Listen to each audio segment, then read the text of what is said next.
High to all, welcome to Englishman Academy. আমি তোমাদের প্রিয় অলোক স্যার, আবারও চলে আসি তোমাদের নতুন একটা ক্লাস নিয়ে। তো আজকে আমাদের প্রেসিজ রাইটিংয়ের ক্লাস 12 আজকে আমরা এসে পৌঁছেছি sir day 9-এ।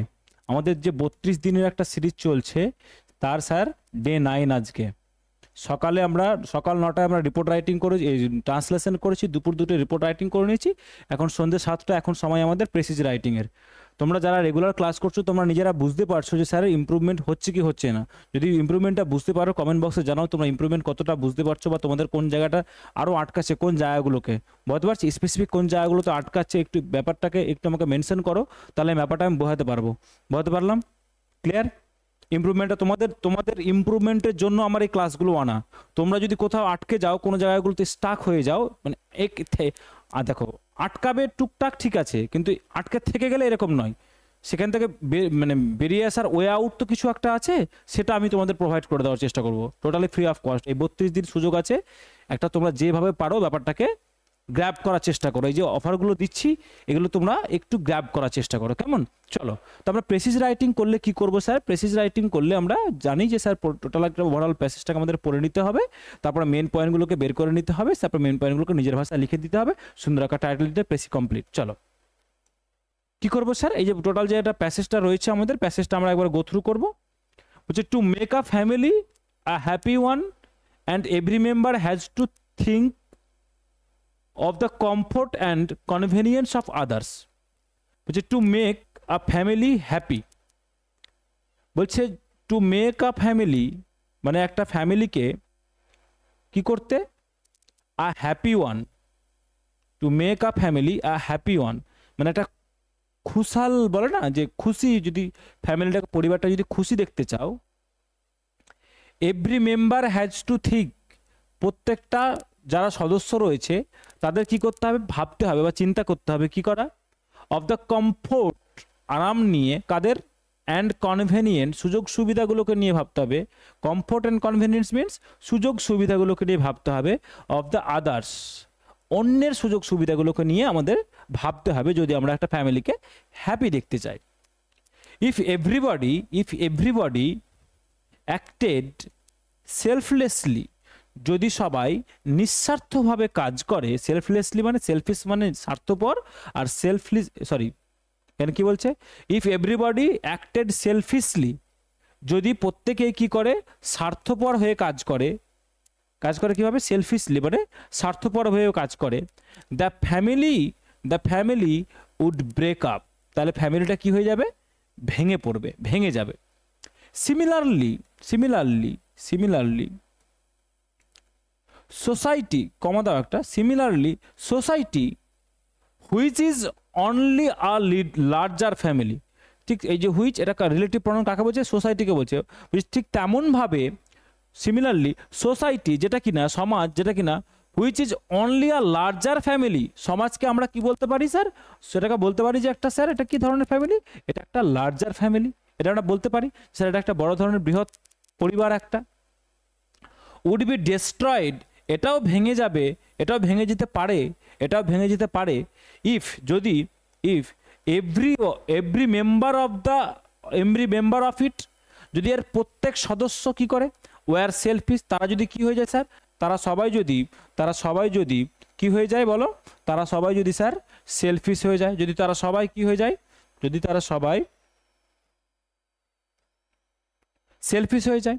I do not mean that, আমি এটা বলতে চাইছি না, আমি এটা বলতে চাইছি না কি? ইট ইজ রং, কি? ইট ইজ রং যে এটা ভুল। কোনটা ভুল? To think of one self, নিজেকে নিয়ে ভাবাটা ভুল। অর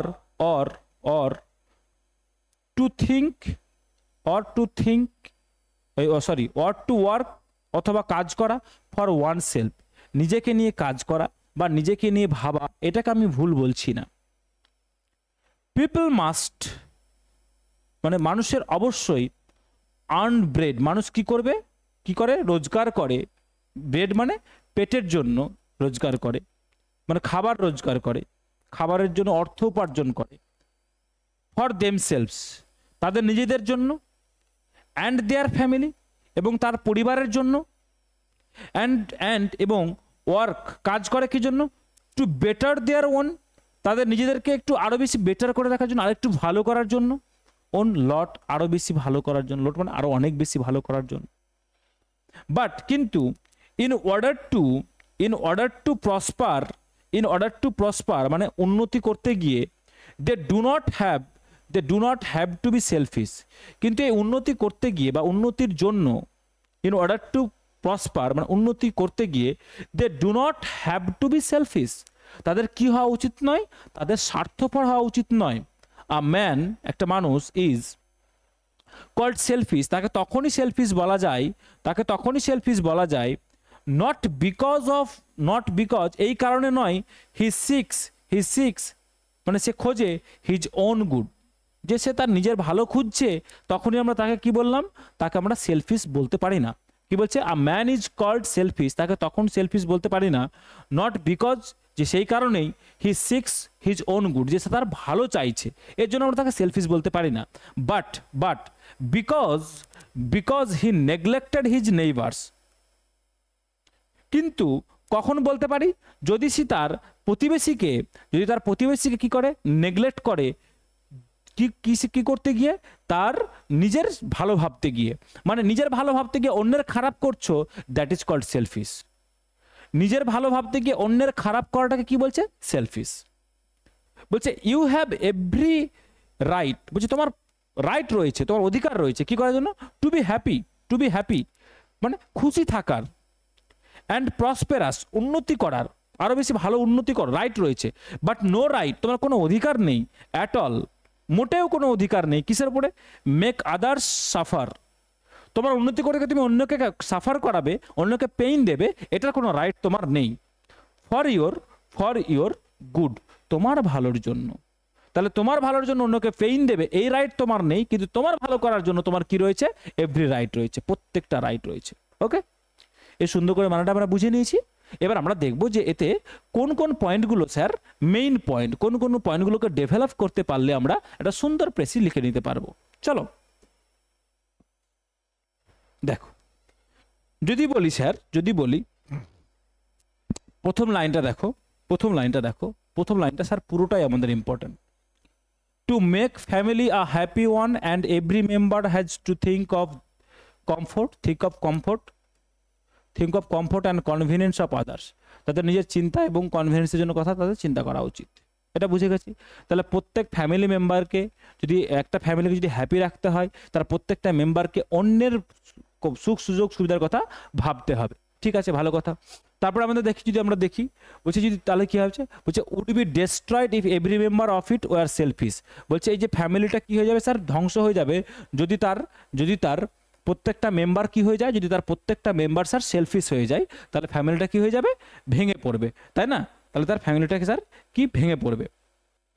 তারপরে দেখো বলছে তাদের কি করতে হবে, work to better their own lot, তাদের নিজের ভালোর জন্য তাদের কি করতে হবে, অনেক কাজ করতে হবে, এটা ভালো কথা, এটা কি স্যার, এটা ভালো কথা। কিন্তু কি বলছে, do not have to be selfish, বলছে work better to their own lot, তাদের নিজের ভালোর জন্য কাজ করা উচিত, কিন্তু তাদের কি হওয়া উচিত নয়, সেলফিশ স্বার্থপর হওয়া উচিত নয়, এটা একটা মেইন পয়েন্ট, তাই না? এবার যদি বলি দেখো বলছে you have every right to be happy and prosperous, এইটাকে যদি দেখি, এইটুকুটা যদি দেখি, ইউ হ্যাভ এভরি রাইট মানে তোমার প্রত্যেকটা রাইট রয়েছে কি করার জন্য, হ্যাপি থাকার জন্য এবং প্রসপেরাস উন্নতি করার জন্য। স্যার এটাও একটা ইম্পর্টেন্ট লাইন, তাই না? এবার কি বলছে, but no right at all to make others suffer, কিন্তু তোমার কি নেই স্যার, কোনো রাইট নেই কাউকে কষ্ট করার, কাউকে কষ্ট দেওয়ার রাইট তোমার নেই। দেখো এই কটাই তো পয়েন্ট, বলছে একটা ফ্যামিলিকে ভালো রাখার জন্য প্রত্যেক মেম্বারের অন্যের সুযোগ সুবিধার কথা ভাবা উচিত, তাদের নিজেদের ভালোর জন্য কাজ করা উচিত, তাদের সেলফিশ হওয়া উচিত নয়, ওই তাদের বেটার কি বলছে, ওই তাদের নিজেদের জন্য কাজ করা উচিত, তাই না? ওই যে এখানে মাঝখানে গেল যে উড বি ডেস্ট্রয়েড, ফ্যামিলিটা ভেঙে পড়বে যদি তারা সবাই কি না করে, যদি সবাই স্বার্থপর হয়ে যায় তাহলে তো ভেঙে পড়বে, ওই সবাই নিজের ভালোর জন্য কাজ করা উচিত, বলছে ডু নট হ্যাভ সেলফিশ, তাদের স্বার্থপর হওয়া উচিত নয়। তারপরে কি বলছে, you have every right to be happy, তোমার অধিকার রয়েছে সুখী থাকার, উন্নতি করার, কিন্তু তোমার কোনো রাইট নেই কি করার, অন্যকে কষ্ট দেওয়ার। তাই না? এই যে এই দেখো এই কটা পয়েন্ট যদি আমরা যে কটা আন্ডারলাইন করেছি, এই কটা পয়েন্টকে নিজের ভাষায় লিখে দিতে পারলেই প্রেসিটা কমপ্লিট হয়ে যাবে। টোটাল যদি দেখি তার 160 প্লাস ওয়ার্ড আছে। কি বললাম স্যার? 160 প্লাস ওয়ার্ড আছে।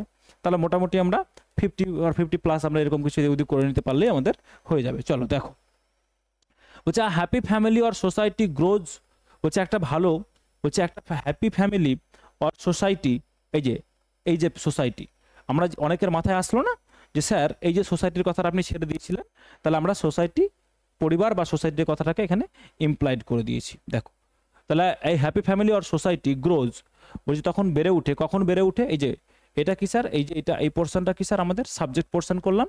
বলছে একটা ভালো পরিবার বা একটা সমাজ গড়ে উঠে গ্রোজ, গড়ে উঠে ভার্ব হোয়েন, যখন people care for each other, যখন মানুষ একে অপরের কথা ভাবতে পারে। এটাকে তুমি আগেও বসাতে পারো, when people care for each other a happy family or society grows, এটাও করতে পারে। এই যেহেতু টাইম বলেছি, টাইমটাকে যে কোনো ওই প্রথমে বসাতে পারো, অসুবিধা নেই। বলছে বিং সেলফিশ ক্যান ডেস্ট্রয়, বলছে যে ক্যান ডেস্ট্রয় স্যার কি? স্যার ক্যান ডেস্ট্রয়টা কি? ভার্ব। বলছে যে বিং সেলফিশ, স্বার্থপর হলোটা কি করতে পারে? ধ্বংস করে দিতে পারে। বোথ, কোনটাকে ধ্বংস করতে পারে? সোসাইটিকেও ধ্বংস করতে পারে, আবার ফ্যামিলিকেও ধ্বংস করতে পারে, তাই না? ফ্যামিলিকেও ধ্বংস করতে পারে, আবার সোসাইটিকেও ধ্বংস করতে পারে। ইটটা স্যার সাবজেক্ট, ইজ ইম্পর্ট্যান্ট, এটা খুব গুরুত্বপূর্ণ to work to improve your own life. তাহলে এটা খুব গুরুত্বপূর্ণ, কি কোনটা গুরুত্বপূর্ণ? এটা বলতে কোনটা বলছে? এটা যেহেতু সাবজেক্ট নেই সেজন্য আমরা ইটটা কি করেছি? বড় করেছি। যেটা খুব গুরুত্বপূর্ণ কিসের জন্য? যে to work to improve your own, মানে তোমার নিজের উন্নতির জন্য তোমার কি করা দরকার? তোমার কাজ করা দরকার। এটা খুবই ইম্পর্ট্যান্ট, তাই না? বাট কিন্তু রিয়াল সেলফিশনেস মিনস, মানে সত্যিকারের যদি নিঃস্বার্থপরতাকে বলতে যাও, তাহলে এটাকে বলতে চাও, এটা মিনস মানে এটা নয়, মানে স্যার এটা কি স্যার? এটা আমাদের ভার্ব। এটা কোনটা বলছে? Not caring about others. বলছে এটাকে নিঃস্বার্থপরতা বলো না যেটাকে তুমি কাউকে কেয়ার করছো না, যাদের নট কেয়ারিং অ্যাবাউট আদার্স, মানে তুমি অন্যের কথা ভাবছো না। এটাকে আমরা কি বলতে পারি না? বাট রিয়াল সেলফিশনেসের মধ্যে এটাকে বলতে পারছি না। যে এই কথার অর্থ এটা নয় যে তুমি অন্যের কথা ভাববে না। ইউ ক্যান, এই যে ইউটা সাবজেক্ট, ক্যানটা কি স্যার? ভার্ব। বলছে you can try to be happy, তুমি চেষ্টা করতে পারো। ইউ ক্যান ট্রাই, এই যে ক্যানটা স্যার মোডাল ভার্ব, এই ট্রাইটাকে স্যার ভার্ব, মেন ভার্ব। তুমি চেষ্টা করতে পারো, কি করার চেষ্টা করতে পারো? টু বি হ্যাপি, খুশি থাকতে। অ্যান্ড সাকসেসফুল, কি হওয়ার চেষ্টা করতে পারো? সফল হওয়ার চেষ্টা করতে পারো। বাট নট বাই হার্টিং, কিন্তু এইভাবে নয়, কিন্তু কিভাবে নয়? বাট নট বাই হার্টিং, কাউকে কষ্ট দিয়ে, আদার্স, কাউকে কষ্ট দিয়ে। ওকে, ট্রু হারমোনি, প্রকৃত মানে ইউনিটি যদি বলতে পারো, সেটা কোথায় স্যার? স্যার নিডস, কিসের প্রয়োজন আছে? এটা স্যার ভার্ব। তাহলে ট্রু হারমোনির মানে সত্যিকারের যে হারমোনি, হারমোনি মানে একাত্মতা, এর কিসের প্রয়োজন আছে? কাইন্ডনেসের প্রয়োজন আছে, অ্যান্ড ব্যালেন্সের প্রয়োজন আছে। ওকে, তাহলে কি করতে হবে? কাইন্ডনেস অ্যান্ড ব্যালেন্সটাকে আমাদের করতে হবে। ক্লিয়ার? এই হচ্ছে আমরা সুন্দর করে প্রত্যেকটা পয়েন্টকে লিখেছি। দেখো প্রত্যেকটা পয়েন্টকে লিখেছি, আশা করি বোঝার অসুবিধা হবে না। তারপরে দেখো টাইটেল নিয়ে এসেছি কি? Caring makes families strong. বলছে কেয়ারিং মানে একে অপরের কথা ভাবাটাই এটা কি করে? ফ্যামিলিকে আরো বেশি স্ট্রং করে। এটা দিতে পারি the danger of being selfish, স্বার্থপর হওয়ার খারাপ দিকটা কি? বা বলতে পারি live and let others live, যে বাঁচো এবং অপরকেও বাঁচতে দাও। বলছে হ্যাপিনেস উইথ কাইন্ডনেস, বলছে খুশিটা কিসে? দয়ার মহানুভবতার মধ্যেই রয়েছে। এটা আমাদের সুন্দর টাইটেলগুলো। এগুলো ছাড়াও তুমি যদি দিতে পারো কমেন্ট করে জানাও। ওকে, কমেন্ট করে জানাও। আগের প্যাসেজটা একটু টাফ হয়েছিল, আমি চেষ্টা করেছি এটাকে ইজি করে রাখার। টাফই লিখতে হবে এরকম কোনো ব্যাপার নেই। অনেকের মাথায় কনসেপ্ট আছে যে টাফ লিখতে গেলেই ভালো মার্কস দেবে, এরকম ব্যাপার নেই। Simple without any grammatical error যদি লিখতে পারো তাহলে মার্কসটা পাবে। কেমন? আচ্ছা, যারা এই আগের 11টা ক্লাস করতে পারোনি বা ট্রান্সলেশনের ক্লাস কোথায় আছে জানো না, ভিডিও ডেসক্রিপশন বক্সে প্লেলিস্ট দেওয়া আছে। বা চ্যানেল তুমি দেখছো যেখানে ভিডিও, চ্যানেলে যাও, চ্যানেলে টাচ করলে প্লেলিস্ট পাবে। প্লেলিস্টে দেখবে ট্রান্সলেশন আলাদা প্লেলিস্ট, রিপোর্ট রাইটিং আলাদা প্লেলিস্ট, প্রেসিজ রাইটিং আলাদা প্লেলিস্ট দেওয়া আছে। প্লেলিস্ট ধরে ধরে ক্লাসগুলো করো রেগুলার। এখনও 23 দিন বাকি আছে, এখনও 23 দিন বাকি আছে। যারা ক্লাসগুলো করনি, যারা আজকে প্রথম দেখছো তাদের জন্য বলি, এখনও 23 দিন বাকি আছে। প্রত্যেক দিন 3টে করে ক্লাস হচ্ছে। বাড়িতে পড়ছো কি পড়ছো না সেটা তো আলাদাই ব্যাপার, কিন্তু যদি তুমি এই প্রতিদিন 3টে করে ক্লাস অ্যাটলিস্ট করে নিতে পারো তাহলে তোমার ইমপ্রুভমেন্ট হবে, এটাই নিশ্চিত থাকো, এটাই নিশ্চিত থাকো। কেমন? আচ্ছা, পিডিএফ কোথায় পাবো স্যার? ভিডিও ডেসক্রিপশন বক্সে টেলিগ্রাম চ্যানেলের লিঙ্ক দেওয়া আছে, সেখানে যাও, ভিডিও ডেসক্রিপশন বক্সে গিয়ে যাও, সেখানে গেলে তোমরা টেলিগ্রাম চ্যানেলের লিঙ্ক পাবে, সেখান থেকে পিডিএফগুলো পেয়ে যাবে, জয়েন হয়ে যাও। বলতে পারলাম? যদি কোথাও কোনো ডাউট থাকে স্যার জিজ্ঞেস করবো, আপনার সাথে কথা বলার প্রয়োজন আছে বা আপনাকে পিডিএফ দিয়ে চেক করানোর প্রয়োজন আছে, আমি লিখছি, আমার লেখাটা বুঝতে পারছি না, ঠিক হচ্ছে না ভুল হচ্ছে, এই যে নাম্বার স্ক্রল হচ্ছে দেখো, নিচটায় দেখো নাম্বার এখানে চলে যাচ্ছে, তাহলে কি করো, সেখানে তোমরা ফোন করে নাও বা তোমরা পিডিএফটা পাঠিয়ে দাও, আমি চেক করে দেবো। একটু টাইম দিও, 24 or 48 আওয়ার্স, আমি চেক করে দেবো। কেমন? কেমন? চলো, কালকে আগামীকাল দেখা হচ্ছে তোমাদের। কিসের ক্লাস নিয়ে বলো? ট্রান্সলেশনের ক্লাস, আবার রিপোর্ট রাইটিং ক্লাস। সকাল 9টায় হবে ট্রান্সলেশনের ক্লাস, দুপুর 2টায় হবে রিপোর্ট রাইটিংয়ের ক্লাস, সন্ধ্যে 7টায় হবে প্রেসিজ রাইটিংয়ের ক্লাস। ততক্ষণ পর্যন্ত খুব প্র্যাকটিস করতে থাকো, টেক কেয়ার, নিজের খুব যত্ন নাও, খুব মন দিয়ে পড়াশোনা করো। 1 মাস অসুস্থ হওয়া যাবে না, এখন খুব ভাইরাল ফিভার খুব হচ্ছে, এখন অসুস্থ হওয়া যাবে না, নিজের যত্ন রাখবে এবং খুব মন দিয়ে পড়াশোনা করো। টেক কেয়ার, চলো।